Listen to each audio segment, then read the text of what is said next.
好，我係米米，今日我哋嚟開箱啦。我買咗10個 A6 尺寸嘅拉鏈袋，啱啱好可以安裝新嘅 A6 全線本，係秦徹同埋星星啊。我哋安裝星星嘅簿先，再安裝埋秦徹嘅簿。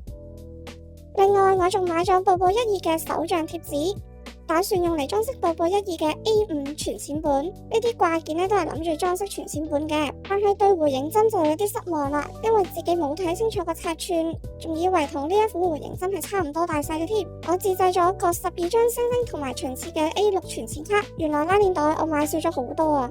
先安裝秦徹嘅卡先，早知唔釘窿啦，直接放入拉鏈袋算啦。有人會覺得拉鏈袋唔好用，因為拉鏈頭會偏向同一個方向。不過其實反轉個拉鏈袋就可以調整合適嘅方向，就唔會鼓起嚟啦。步步1.2全線本係用嚟做心願嘅清單本，好彩個 size 啱啫。我都自製咗啲落葉，儲幾多錢去達成某一個目標。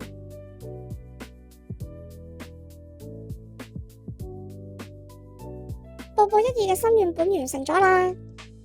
我仲自製咗30日嘅倒數全線卡，用咗屋企剩餘嘅卡套，再加埋啲卡片去固定。呢個倒數全線卡係每個月嘅第一日就儲30蚊，最後一日就儲1蚊。月初壓力大，月底壓力細，每個月儲465蚊，仲可以養成習慣添。但係我就中意神秘同埋隨機，所以我就隨機抽卡嚟決定啦。抽咗7，即係我要儲24蚊。